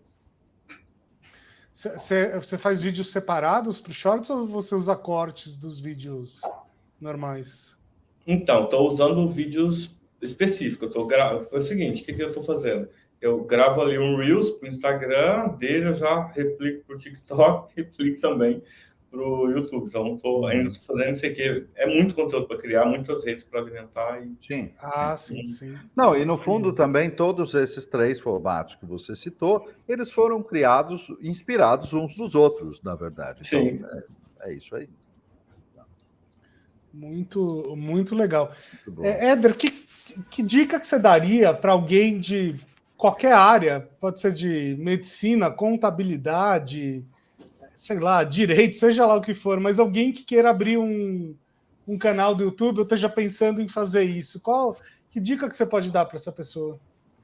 Primeiro passo, você é bom no que você faz? Você gosta? Você é apaixonado no que você faz? Você é contador? Você é administrador? O que você é? Você gosta do que você faz? Beleza. O que você tem que pensar? Eu quero transmitir o que eu gosto para as pessoas do meu jeito. Então, você tem que pensar isso. Qual que é o seu jeito? Ah, meu jeito é esse. Então, esse é o seu jeito, então você vai fazer isso. Então, vamos lá. Vamos imaginar que imagina que o Bruno é advogado, né, trabalhista, né, advogado trabalhista ali, e ele falou, cara, vou começar a abrir um YouTube. Rapaz? Nossa. Enfim. E aí, o que ele pode pensar? Ele pode começar a fazer, sei lá, trabalhar com cases. Imagina uma pessoa que trabalhou 8 anos na empresa Bolinhas, e essa empresa Bolinhas... e coloca uma situação, um problema, a pessoa foi desligada, foi demitida, mas ela não recebeu isso, tal, e ela procurou um advogado. Aí, você que é advogado trabalhista, quais são os direitos que essa pessoa tem por ter trabalhado nessa empresa, nessas condições? Ou seja, ele usa o que ele faz no dia a dia, que não é cansativo, que você já faz isso, de uma forma resumida para um vídeo. Com isso, você vai tendo pessoas que vão se interessar pelos conteúdos ali e você vai se tornando uma referência. Ou seja, você entrega algo de graça, as pessoas se alimentam daquilo ali. Como você é advogado, trabalha, atende seus clientes, você vai ter potenciais clientes no futuro através dessas pessoas que consomem seus conteúdos. Ou seja, é uma forma que você tem de investir barato. Você está investindo em algo a longo prazo, não a curto prazo, né? Você não está monetizando para o negócio acontecer para você ter um cliente amanhã. Você está fazendo algo a longo prazo. Então, qualquer pessoa hoje que queira crescer, o YouTube é uma ferramenta muito boa a longo prazo, não a curto prazo. Então, você vai fazendo ali os vídeos ali, e agora, ainda mais com Shorts agora, que tem um alcance bem melhor do que os vídeos normais, imagina só, em 59 segundos, você tem a possibilidade de entregar um conteúdo pílula, e aquele conteúdo pílula traz a pessoa para o canal e traz aquela pessoa, talvez, para ser um cliente seu. Então, independente da área que você exerce, você tem que ser bom naquilo ali. Por exemplo, eu sigo uma pessoa no Instagram, ele tem no YouTube também, que ele ensina como aproveitar terrenos para plantar horta, cheiro verde, essas coisas, e ter rentabilidade. Ou seja, olha só que sacada o cara teve. O cara é engenheiro agrônomo, ele já fazia isso, só que agora ele grava e possibilita agora ter mais know-how, ter mais, se torna mais referência naquilo que ele já faz, porque agora ele tem as redes mostrando de fato o que ele entrega. Então, é fantástico você ser um profissional e usar as redes a seu favor. Você não tem que... O que eu sempre penso? Você não precisa abrir um canal hoje e mudar o que você faz. Imagina só, eu sou enfermeiro e eu vou abrir um canal para falar de beleza. O que eu entendo de beleza? Não, isso é complicado, né? É complicado. A pessoa não tem autoridade, não dá. Não então, ou seja, eu acho que para abrir o negócio dar bom, eu acho que o caminho é você entregar aquilo que você já faz. Claro, você gosta disso, você gosta do que você faz isso. Eu acho que seria uma boa dica para quem quer começar aí. E comece, né, Éder? Comece a fazer, porque, né, senão... Quando começar? Essa é uma coisa interessante. Quando começar? Ontem. Ontem é o melhor dia para você começar qualquer coisa no YouTube. Ontem vai ser a melhor coisa. Porque é o seguinte, o que você precisa para gravar? É minha parede. Cara, que parede? Grava na parede que você tem. Eu precisava de um telefone. Cara, limpa a tela. Só de limpar a tela do seu telefone já vai dar para gravar. Não é possível que não vai dar hoje. Qualquer telefone hoje tem uma câmera boa ali atrás que dá para você gravar. Vai gravar na de frente, gravar na outra. Eu preciso de um tripé, cara. Ou você compra um tripé barato, ou você pendura o telefone ou alguma coisa em algum lugar ali, cara. Não tem que ter desculpa. O que eu percebo hoje é que as pessoas se veem o seguinte: nossa, para gravar, você está com a roupa assim, arrumar o cabelo, fazer maquiagem, luz, cor, um LED lá atrás, porque eu vi um cara no tutorial que tem um LED que ele muda a cor ali, e aí é meio maluco, porque o indivíduo está querendo ficar rico para poder começar a fazer, aí não vai dar muito certo. Eu tenho um amigo, né, alguns, né, e alguns eu sempre falo, faz vídeo. Um amigo meu, ele comprou ring light, suporte, microfone, comprou tudo. Pergunta se eu gravou. Não, eu não sei, eu não estou sem tempo, não sei o que, tá faltando isso. Então, ele já comprou tudo, mas ele sempre inventa uma desculpa. Então, não tem desculpa. Você quer começar? Comece com o que você tem. As coisas, depois você vai melhorando. O áudio não ficou legal. Cara, beleza. Quando você tiver equipamento melhor, seu áudio vai ficar melhor. Quando você tiver uma câmera, seu vídeo vai ficar melhor. Quando você tiver um editor, seus vídeos vão ficar melhores ainda. É simples. É só começar. Não tem... Muito bom. Acho que não tem tanto segredo, né? Muito bom. Excelente. Muito bom. Éder, a gente já está chegando aqui no final do nosso programa e primeiro eu queria pedir para quem estiver nos escutando para assinar o podcast. Quem estiver nos assistindo, né, clica no sininho, assine o canal, faça todas essas coisas aí. Éder, esse é o momento para você vender o seu peixe, né? Então, se você quiser se divulgar, se você quiser falar seus canais, se você quiser dar uma dica cultural, o espaço é seu. Fala aí o que você quiser. Você é um youtuber de sucesso, muito mais sucesso que a gente. Então, você vai saber ocupar esse espaço muito bem. Obrigado aí pela oportunidade, né? E eu sempre falo que sempre existe um espaço para a gente aprender. Então, tenho certeza que nesse Story Talks aqui, aprendi, né, compartilhando aqui, a gente acaba aprendendo, a gente acaba vendo de onde a gente saiu, onde a gente chegou, né? A gente só consegue perceber isso a partir do momento que a gente começa a conversar com pessoas. Eu acho que esse momento aqui ele é fantástico. Espero que fique de aprendizado para todas as pessoas. Com certeza tem muitas pessoas que estão assistindo aqui que não são pessoas da saúde, mas que se você quiser ser algum influencer, você não precisa seguir receitas. Siga você, siga o seu instinto, siga o que você quer fazer de entrega ali, porque é isso que você precisa, né? Eu sempre falo E eu sempre tive algo da minha cabeça o seguinte: eu nasci no interior de Minas Gerais, uma cidade bem pequena, muito pequena, e eu lembro que minha mãe colocava eu para capinar o quintal, e o sol me incomodava muito, e eu não gostava daquilo. E como eu sou de uma família sim, a família inteira, todos nós somos muito pobres, né? Interior, enfim, ninguém é alfabetizado da minha família, enfim. O que eu sempre pensei, cara, eu não posso continuar nesse ciclo, eu não posso ser mais um desse ciclo, eu quero quebrar o ciclo, eu vou quebrar o ciclo. Isso eu pensando, quando eu tinha 7 anos, 8 anos de idade, que eu não queria capinar o quintal. E eu lembro que minha mãe fazia coxinha para vender na rua, e eu tinha muita vergonha de sair para vender coxinha, para vender essas coisas. Eu falei, cara, não é isso que eu quero. E aí eu fiz de tudo para conseguir um emprego diferente disso. E com 12 anos de idade, eu consegui um emprego numa sapataria. Lembro bem que ganhava R$ 15 por mês para trabalhar meio período ali. Só que eu também falei, cara, mas não é isso que eu quero. Nossa, trabalhando na sapataria, mexendo com engraxar sapato, fazer, consertar a bola de cobertão, consertar sapatos, não é isso que eu quero. E eu consegui um outro emprego para cobrar notas, né? Que em cidade pequena a gente tem notinha, que é o fiado, né? As pessoas fazem muito isso. E aí eu lembro que eu ia cobrar essas notinhas, eu ganhava 30%. Mas eu descobri que eu ganhava 30% das notas que as pessoas já tinham um ano, que já não estava assim, já eram notas perdidas. E eu não recebia nada, eu trabalhei 3 meses sem receber nada, porque as pessoas já estavam dando calote, né? A pessoa pensava, se você receber, fica com 30%. E, claro, eu não recebi nada. E aí eu consegui emprego com 13 anos em um escritório de contabilidade. E eu era office boy, chamado Badeco, né? Pegar papel, nota fiscal, levar olerite, essas coisas todas. E eu lembro muito bem que eu trabalhava no escritório, só que eu não queria trabalhar na rua ali. Eu falei, cara, o que você faz aqui? Ah, essas notas chegam aqui, a gente tem que lançar. Como é que lança? Eu sempre quis saber. Eu pensei, cara, eu tenho que sair do sol. O sol, para mim, me incomoda. Eu tenho que sair do sol.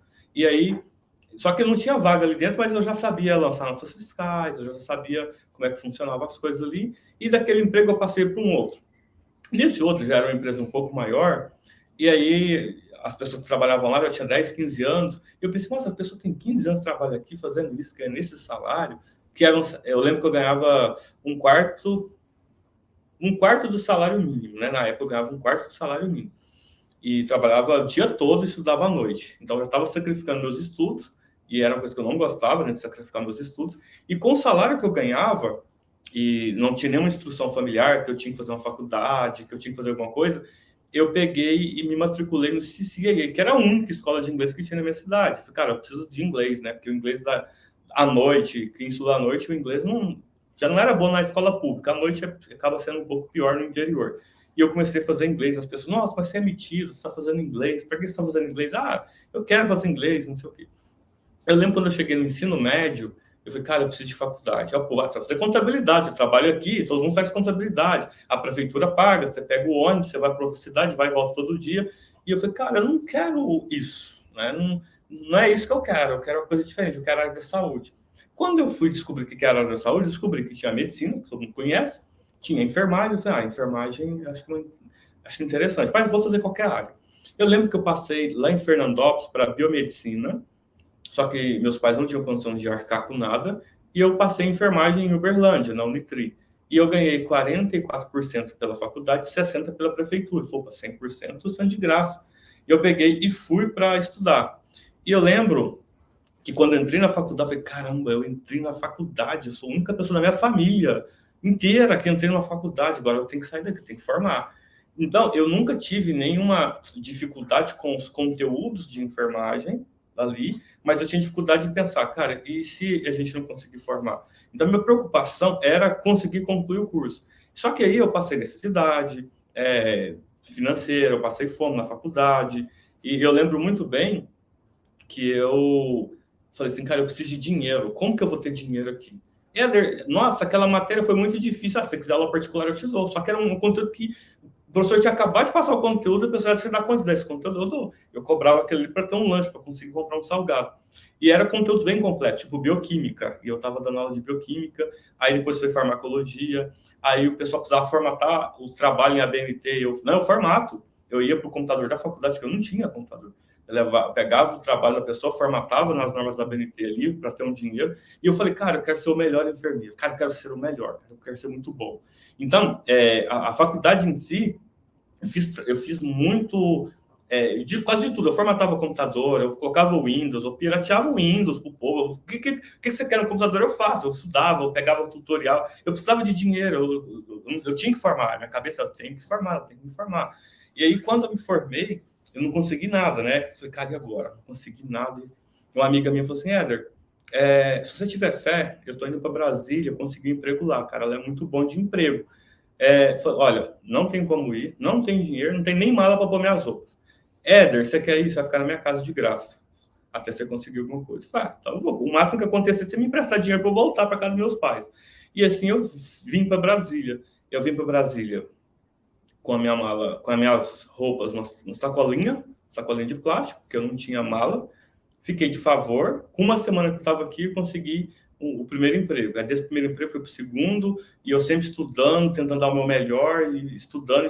Eu nunca parei de estudar, e aí eu já comecei uma especialização, logo eu comecei um mestrado, entrei no hospital, e as coisas foram indo, né? E eu lembro que eu sempre gostei de quebrar isso. Eu falei, nossa, eu já sou a primeira pessoa da minha família que concluiu graduação. Isso já era, nossa, eu estava num patamar muito bom. Eu falei, não, mas quando eu olho para as pessoas da profissão, eu falo assim, por que eu tenho que ser o melhor? Por que eu não posso ser o melhor? Eu vou me esforçar para ser muito bom. Eu quero um destaque, eu preciso disso para mostrar para mim que eu sou capaz. Eu vim do zero, mas eu não preciso ficar aqui. E aí eu continuei estudando, e as pessoas falam, ninguém consegue fazer mestrado, doutorado antes dos 30. Cara, eu concluí o mestrado em 1 ano, eram 2, o doutorado em 4 eu concluí em 2 anos e meio. Ganhei bolsa para o doutorado do esforço que eu tive no mestrado. Então, eu terminei com 26 anos. Com 26 anos, eu já tinha o doutorado na mão. E, assim, quando eu entrei na faculdade para dar aula, eu entrei na faculdade para dar aula com 26 anos. Eu tinha... Grande parte dos meus alunos tinha acima de 30 anos de idade. E assim, eu fui quebrando essas barreiras. E quando eu comecei no YouTube, foi a mesma coisa. Assim, cara, eu não vou olhar para ninguém que tem já canal. Eu vou fazer o meu, do meu jeito. E isso sou eu hoje, entendeu? Eu sempre quis algo e corri muito atrás. Então, se você tem um sonho de qualquer coisa na sua vida, corra atrás. Não crie barreira, não crie limite, que a maior barreira que existe é a barreira que você cria. Então, se você começa a acreditar em você, que você vai conseguir vencer na sua vida, você vai. Mas você tem que acreditar. Talvez as pessoas que estão do seu lado são as pessoas que não vão acreditar em você. Mas você tem que acreditar em você. Porque o projeto é seu, o projeto não é da pessoa que está do seu lado. Mas a partir do momento que o seu projeto começar a dar certo, até as pessoas que estão do seu lado vão te apoiar. Isso aconteceu comigo dentro da minha casa. O projeto Prático Enfermagem começou de um sonho que eu tive, e eu falei, eu quero isso, eu quero isso, eu quero isso. E na hora que o negócio começou, aí minha esposa, não, vou te ajudar. Hoje a gente está junto. Se eu dependesse de aprovações de pessoas, ou talvez de pessoas que estivessem do meu lado, talvez eu não tivesse a prática. Então, qualquer coisa que você queira na sua vida, você tem que correr atrás, você tem que romper essa barreira. Então, esse é o recado que eu dou para as pessoas que estão nos ouvindo aqui, para poder correr atrás dos seus sonhos, dos seus objetivos e nunca parar. Que história, meu amigo, que história! Uau. Parabéns. Parabéns pela sua história, parabéns pela sua conquista, parabéns por tudo isso e muito obrigado pela tua presença, dividindo tudo isso com a gente aqui. E nada disso foi combinado, viu? A gente não conhecia essa parte da história.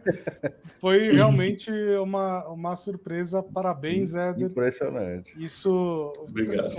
Essa história acho que só torna os seus resultados ainda mais incríveis, né? E, gente, não deixem de assinar o canal do Éder para ele ter amanhã 700 mil, 800 mil, 1 milhão de inscritos. Obrigado. Isso aí. É isso aí. Muito obrigado, Éder. Muito obrigado. Tchau, gente. Obrigado. Tchau. Valeu, gente.